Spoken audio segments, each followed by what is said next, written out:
So I couldn't decide this week what to talk about because there are a couple different subjects that I thought of doing. So I decided to do what all the cool kids do these days when they're not sure what to do. I put up a poll on Twitter, and we're going to see right now what that poll decided because it closed like probably at least half an hour ago. So the final results should be in. And what do we have? We have the winner is Dragon Ball Super by one vote, as in one person voted. I have 105 followers on Twitter. Thanks for the support, guys. Hello and welcome to John's Thoughts. I'm John. These are my thoughts on Dragon Ball Super. Man, it's been way too long.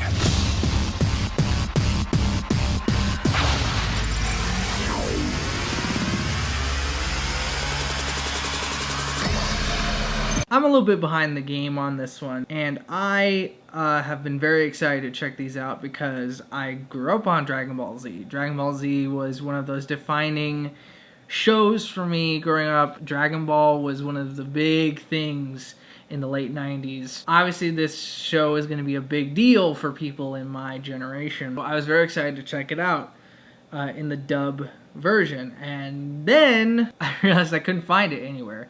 Maybe there's like not so legal ways I could watch it, but I didn't want to do that. I wanted to do it through legitimate means for conscience and for just, showing my support and all that stuff. I had a Crunchyroll account. It's not the premium paid one because I'm not made of money, people. I have bills to pay.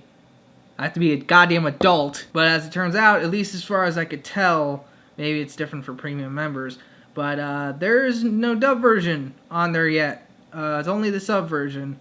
And Funimation also requires you be like a premium member to watch what I think is the dub, although from the looks of it, it wasn't actually the dub. It might have just been the sub.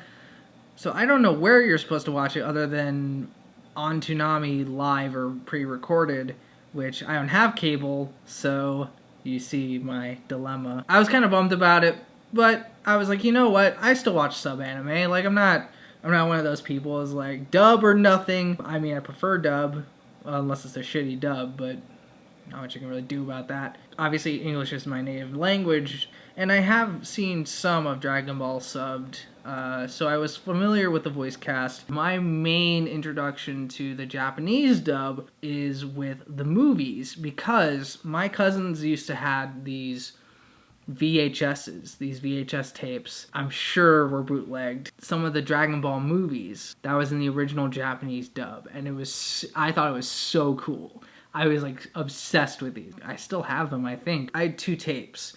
One had both the Broly movie and the Super Android 13 movie, and the other one, I think, only had Hirudegan's story, the one with the giant monster and Tapion and Trunks getting his sword, and it was all in original Japanese, and I thought it was the coolest thing. And I played those tapes way too many times. So that's my very long-winded explanation before I actually talk about the show in question. Finally checked out the first 3 episodes. I watched the first episode a few days ago, and I actually just watched the next 2 right before I recorded this. So these are kind of fresh thoughts. Going off the first 3 episodes, I really like it so far. We have a reintroduction of the characters mostly. Not a lot of action really going on yet, not a lot of heavy fights or anything like that. In fact, I don't even think there really was one particular fight in any of the first 3 episodes that I watched. But we have all these great character moments. We're reintroduced to, Goku and where he is now with his family. This is taking place a few months after the Buu arc ended. The memory of the Earth getting destroyed and all that has been wiped from everyone's memory, I guess, except for the Z Warriors. Goku wanting to train with King Kai, but Chi-Chi's like, got a job.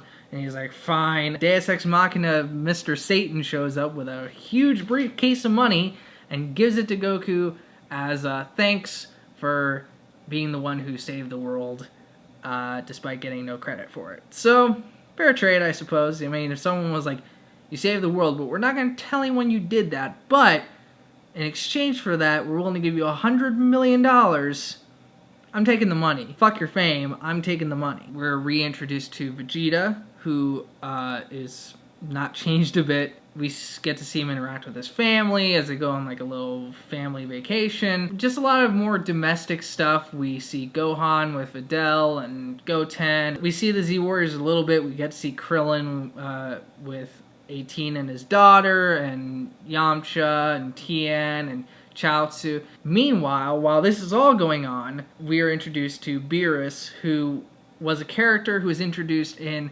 the DBZ movie that was released a few years ago, Battle of Gods. Beerus is the god of destruction who has been asleep for the past 39 years, apparently. So basically this whole setup, and I had already knew this going in, but basically it's a retelling of Battle of Gods.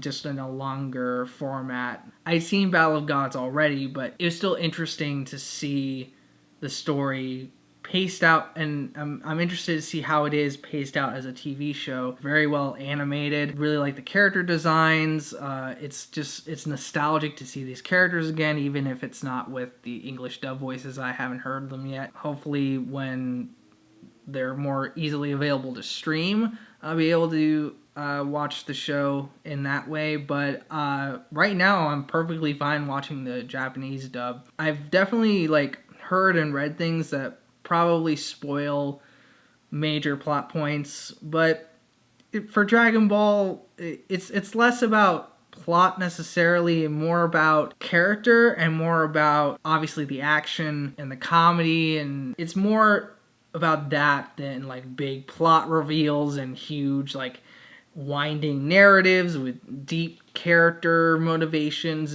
It's much more fun and lighthearted in the grand scheme of anime and media in general. It's not Inception. This isn't something this isn't Split where it's see it and don't get spoiled. It's very I'm pretty sure I'll be okay. It's really fun though.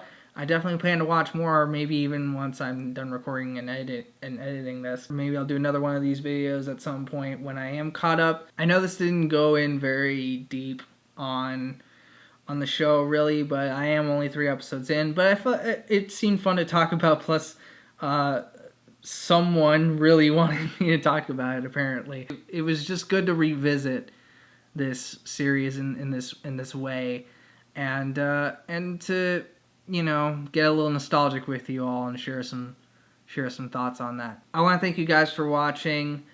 Please, down in the comments, share your thoughts on what you think of Dragon Ball Super so far. Try not to spoil things too much. Thank you for being awesome and continuing to watch this show. It comes out every Friday. It'd definitely be nice to put more, whether it's Twitter polls or in the comments, you guys sharing what you guys want me to talk about each and every week. New Franchise Fatigue is on the way. Will be out by the end of the month, I promise. Follow me on Twitter at InfamousFilmsYT. You can also follow my Tumblr, InfamousFilmsProd, P-R-O-D, all one word. You can also find my Facebook page at Infamous Films on Facebook. Follow that page. I post when my new episodes are up. I post updates and all that other good stuff. You guys are the absolute best.